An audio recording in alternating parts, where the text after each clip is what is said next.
হরে কৃষ্ণ। প্রভুজি ও মাতাজিগণ, পরম সত্য কথা চ্যানেলে আমি আপনাদের স্বাগতম জানাই। আজকে আমি আপনাদের শোনাতে চলেছি ভগবত ভক্তির গুরুত্বপূর্ণ অঙ্গ। চলুন তাহলে শুরু করা যাক। শাস্ত্র শ্রবণ। শ্রী রূপ গোস্বামী মত অনুসারে যে গ্রন্থ ভক্তিমার্গে প্রগতি সম্বন্ধে জ্ঞান দান করে তাকেই শাস্ত্র বলে বিবেচনা করা হয়। শ্রী মধ্বাচার্য রামায়ণ, মহাভারত, পুরাণ, উপনিষদ, বেদান্ত আদি গ্রন্থ এবং তাদের অনুগামী অন্য সমস্ত গ্রন্থকে শাস্ত্র বলে গণ্য করেছেন। স্কন্দ পুরাণে বলা হয়েছে, যে মানুষ নিরন্তর বৈষ্ণব শাস্ত্র পাঠ করেন এবং শ্রবণ করেন তিনি ধন্য এবং নিঃসন্দেহে ভগবান শ্রীকৃষ্ণের তার প্রতি প্রসন্ন হন। যে মানুষ অত্যন্ত যত্ন সহকারে এই সমস্ত গ্রন্থ গৃহে রাখেন এবং তাদের প্রতি প্রণতি নিবেদন করেন তিনি সব রকমের পাপ থেকে মুক্ত হন এবং পরিণামে দেবতাদেরও আরাধ্য হন। নারদ মুনিকে বলা হয়েছে, হে নারদ, যে মানুষ বৈষ্ণব শাস্ত্র লিপিবদ্ধ করে ঘরে রাখেন তার গৃহে সাক্ষাৎ নারায়ণ সর্বক্ষণ বিরাজ করেন। শ্রীমদ্ ভাগবতের দ্বাদশ স্কন্ধে বলা হয়েছে, এই শ্রীমদ্ ভাগবত হচ্ছে সমস্ত বেদান্তের সারাতিসার। কেউ যখন কোনো না কোনোভাবে শ্রীমদ্ ভাগবতের রস আস্বাদন করতে শুরু করেন তখন তার আর অন্য কোনো সাহিত্য পাঠে রুচি থাকে না। অর্থাৎ যে মানুষ একবার শ্রীমদ্ ভাগবতের দিব্য রস আস্বাদন করেছেন তিনি আর জড়জাগতিক বিষয় সম্বন্ধীয় গ্রন্থ পাঠ করে সন্তুষ্টি লাভ করতে পারেন না। মথুরা মণ্ডলে বাস। মথুরা মণ্ডলে মহিমা কীর্তন করে জনসাধারণের প্রতি বরাহদেবের একটি উক্তি বরাহ পুরাণে উল্লিখিত হয়েছে। মথুরা ছেড়ে অন্য কোনো স্থানের প্রতি কোনো মানুষ যদি আসক্ত হয় তাহলে সে অবশ্যই আমার মায়ার দ্বারা মোহিত হয়ে সংসার চক্রে আবর্তিত হবে। ব্রহ্মাণ্ড পুরাণে বলা হয়েছে, ত্রিভুবনের সমস্ত তীর্থ ভ্রমণ করেও যে পরমানন্দ সিদ্ধি লাভ করা যায় না তা মথুরায় পুণ্যভূমি স্পর্শ করার মাত্রই লব্ধ হয়। বহু শাস্ত্রে বলা হয়েছে যে কেবলমাত্র মথুরা সম্বন্ধে স্মরণ তার মহিমা কীর্তন, সেখানে বাস করার অভিলাষ, তা দর্শন অথবা স্পর্শন করার ফলে সমস্ত অভীষ্ট সিদ্ধ হয়। বৈষ্ণব সেবা। পদ্মপুরাণে বৈষ্ণব সেবার মহিমা কীর্তন করে একটি সুন্দর বর্ণনা দেওয়া হয়েছে। সেই বর্ণনায় দেবাদিদেব মহাদেব পার্বতীকে বলেছেন, হে দেবী, সমস্ত আরাধনার মধ্যে ভগবানের আরাধনাই হচ্ছে সর্বোত্তম, কিন্তু ভগবত ভক্তের আরাধনা তার থেকেও বড়। শ্রীমদ্ ভাগবতের তৃতীয় স্কন্ধে বলা হয়েছে, আমি কেবল ভগবত ভক্তের নিষ্কপট দাস হবার আকাঙ্ক্ষা করি, কেননা তাদের সেবা করার ফলে ভগবানের চরণারবিন্দে শুদ্ধ ভক্তি অনায়াসে লাভ করা যায়। ভগবত সেবায় ভক্ত সেবার ফলে সব রকম জড়জাগতিক ক্লেশ বিনষ্ট হয় এবং পরমেশ্বর ভগবানের প্রতি ঐকান্তিক ভক্তি লাভ করা যায়। স্কন্দপুরাণে বলা হয়েছে, যে সমস্ত মানুষ তাদের শরীর তিলকের দ্বারা ভূষিত করেন এবং শঙ্খচক্র গদা ও পদ্মের চিহ্ন ধারণ করেন, মাথায় তুলসীপত্র ধারণ করেন এবং শরীরের দ্বাদশ অঙ্গ গোপীচন্দনের দ্বারা ভূষিত করেন, তাদের একবার মাত্র দর্শন করলে সব রকমের পাপ থেকে মুক্ত হওয়া যায়। এই রকমই একটি উক্তি শ্রীমদ্ ভাগবতের প্রথম স্কন্ধে দেখতে পাওয়া যায়। ভগবত ভক্তের দর্শন, তার শ্রীপাদপদ্ম স্পর্শন অথবা তাকে বসবার জন্য আসন দান করলে সব রকমের পাপ থেকে মুক্ত হওয়া যায়, সেই সম্বন্ধে কোনো সন্দেহ নেই। এই ধরনের বৈষ্ণবের স্মরণ করা মাত্রই সপরিবারে পবিত্র হওয়া যায়। সুতরাং সরাসরিভাবে তার সেবা করলে যে কি অসীম ফল লাভ হয় তা আমরা কল্পনাও করতে পারি না। আদিপুরাণে শ্রীকৃষ্ণ স্বয়ং অর্জুনকে বলেছেন, হে পার্থ, যে নিজেকে আমার ভক্ত বলে প্রচার করতে চায় সে আমার ভক্ত নয়, যে আমার ভক্তের ভক্ত সে হচ্ছে যথার্থ ভক্ত। কেউই নিজের চেষ্টায় ভগবানকে পেতে পারে না, ভগবানের শুদ্ধ ভক্তের মাধ্যমেই কেবল ভগবানকে পাওয়া যায়। তাই বৈষ্ণব আচরণের প্রথম কার্য হচ্ছে ভগবানের কোনো শুদ্ধ ভক্তকে গুরু রূপে বরণ করে তারপর তার সেবা করা। শ্রীল রূপ গোস্বামী বলেছেন যে ভক্তির সমৃদ্ধ সিন্ধু গ্রন্থে উল্লিখিত সবকটি উক্তি বিভিন্ন শাস্ত্রগ্রন্থ থেকে গ্রহণ করা হয়েছে এবং সেগুলি ভক্ত মহান আচার্যরা স্বীকার করে গেছে। সামর্থ্য অনুসারে ভগবানের সেবা করা। পদ্মপুরাণে বলা হয়েছে আর্থিক সঙ্গতি অনুসারে ভগবানের উদ্দেশ্যে বিভিন্ন উৎসবের আয়োজন করা উচিত। ভগবানের বিভিন্ন লীলাবিলাস অনুসারে বিভিন্ন তিথিতে ভগবানের বিভিন্ন উৎসব করা সকলেরই কর্তব্য। কার্তিক মাসে বিশেষভাবে ভগবত সেবা, উর্জব্রত পালন ভগবত সেবার একটি অত্যন্ত গুরুত্বপূর্ণ অঙ্গ। এই উর্জব্রত কার্তিক মাসে পালন করা হয়। বিশেষ করে বৃন্দাবনের মন্দিরগুলিতে সেই সময় ভগবানের দামোদর রূপ পূজিত হন। মা যশোদার দ্বারা শ্রীকৃষ্ণের রজুবদ্ধ হবার লীলার নাম হচ্ছে দামোদর। শাস্ত্রে বলা হয়েছে ভগবানের এই দামোদর রূপ ভক্তের কাছে অত্যন্ত প্রিয়। তাই দামোদর মাস কার্তিক মাস ভক্তের কাছে অত্যন্ত প্রিয়। দামোদর মাসে এই উর্জব্রত বিশেষভাবে মথুরায় পালন করার নির্দেশ দেওয়া হয়েছে। ভক্ত দামোদর মাসে মথুরা ও বৃন্দাবনে অবস্থান করে এই ব্রত পালন করেন। পদ্মপুরাণে বলা হয়েছে ভগবান তার ভক্তকে মুক্তি অথবা সব রকম জাগতিক সুখদান করতে পারেন, কিন্তু দামোদর মাসে বিশেষ করে মথুরায় ভগবত ভক্তি অনুশীলন করলে ভক্ত ভগবানের চরণে শুদ্ধ ভক্তি ছাড়া আর কিছু কামনা করেন না। এই শ্লোকের ভাবার্থ হচ্ছে ঐকান্তিকভাবে ভগবানের প্রতি আসক্ত না হলে ভগবান ভক্তি দান করেন না, কিন্তু ঐকান্তিকভাবে আগ্রহী না হলেও কেউ যদি কার্তিক মাসে মথুরায় ভগবত ভক্তি অনুশীলন করেন তাহলে তিনিও ভগবত ভক্তি লাভ করেন। ভগবানের লীলাবিলাসের মহোৎসব। ভবিষ্যৎ পুরাণে ভগবানের আবির্ভাব এবং অন্যান্য অপ্রাকৃত কার্যকলাপকে কেন্দ্র করে বিভিন্ন মহোৎসব পালন করার কথা বর্ণনা করা হয়েছে। সেখানে একটি শ্লোকে বলা হয়েছে, হে জনার্দন, দয়া করে আপনি আমাদের বলুন কোন তিথিতে আপনার মাতা দেবকী দেবীকে আপনাকে জন্ম দিয়েছিলেন, তাহলে সেই দিন আমরা মহোৎসব পালন করব। হে কেশীহন্তা, আমরা সর্বতোভাবে আপনার সেই পাদপদ্মে সমর্পিত আত্মা এবং এই মহোৎসবের দ্বারা আমরা আপনাকে প্রসন্ন করতে চাই।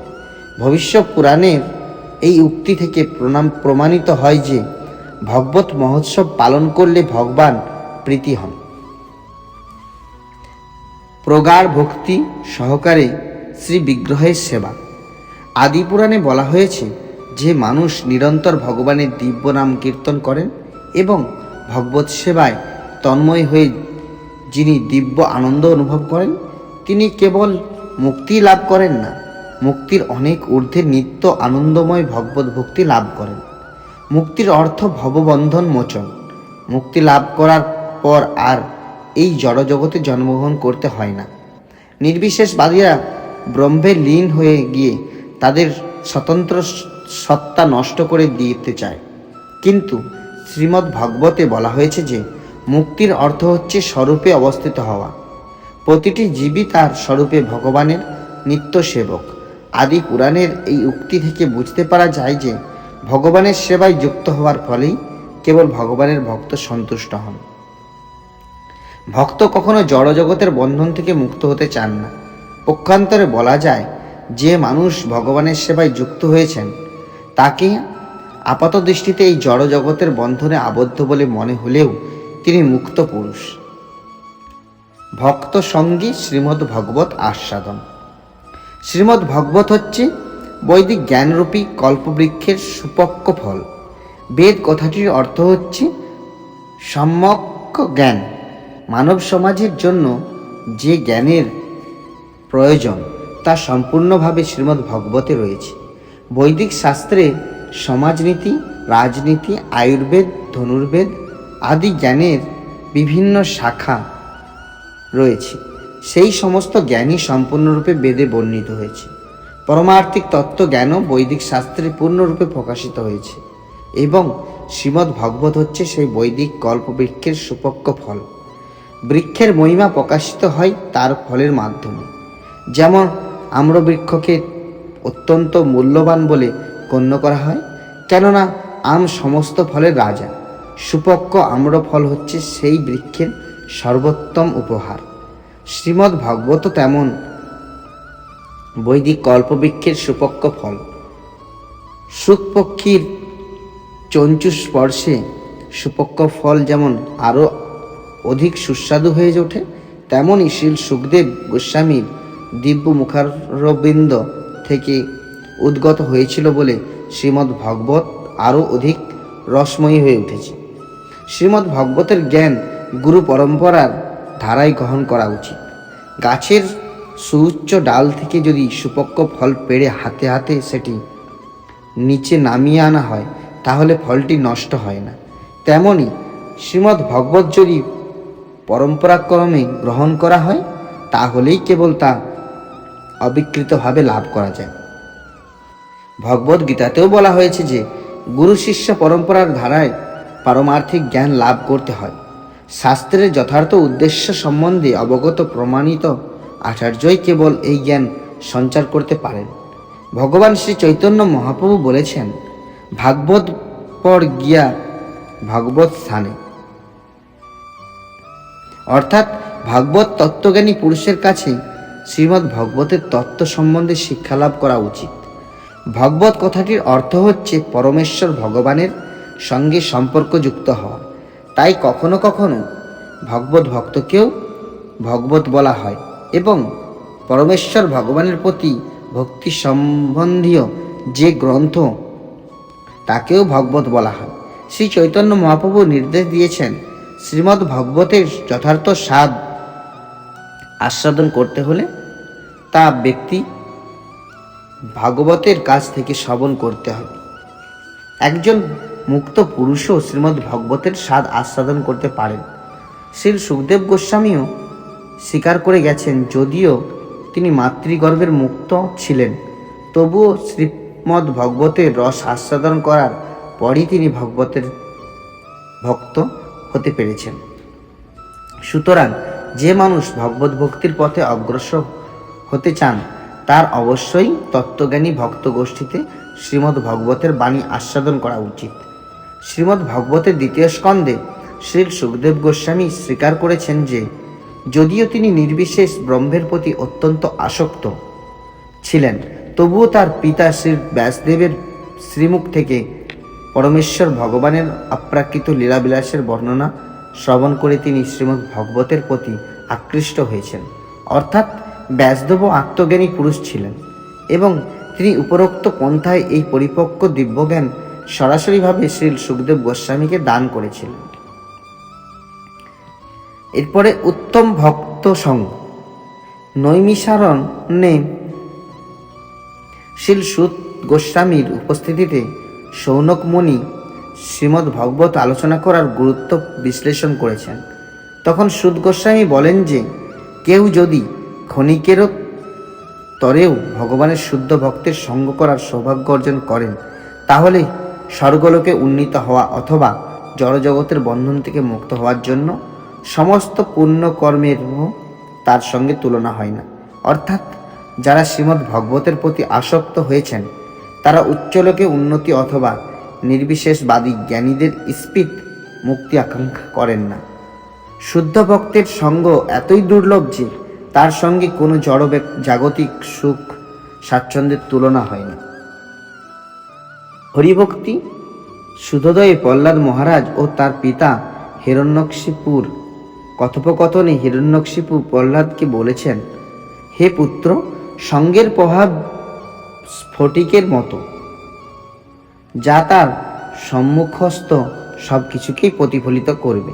অর্থাৎ কেউ যদি পুষ্প সদৃশ্য ভগবত ভক্তের সঙ্গ করেন এবং তার হৃদয় যদি স্ফটিকের মতো স্বচ্ছ হয়, তাহলে অবশ্যই তাতে ভগবত ভক্তের সমস্ত দিব্য গুণাবলী প্রতিফলিত হবে।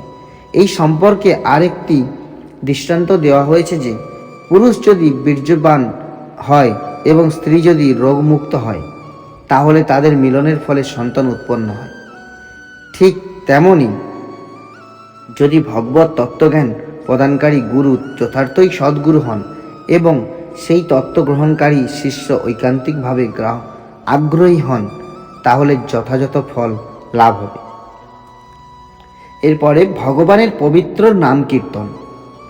শ্রীমদ্ ভাগবতের দ্বিতীয় স্কন্ধে হরে কৃষ্ণ মহামন্ত্র, হরে কৃষ্ণ কৃষ্ণ কৃষ্ণ হরে হরে, হরে রাম রাম রাম হরে হরে কীর্তন করার গুরুত্ব বর্ণনা করে সুখদেব গোস্বামী পরীক্ষিত মহারাজকে বলেছিলেন, হে রাজন, কেউ যদি স্বতঃস্ফূর্তভাবে হরে কৃষ্ণ মহামন্ত্র কীর্তনের প্রতি আসক্ত হন, তাহলে বুঝতে হবে যে তিনি পরম সিদ্ধি লাভ করেছেন।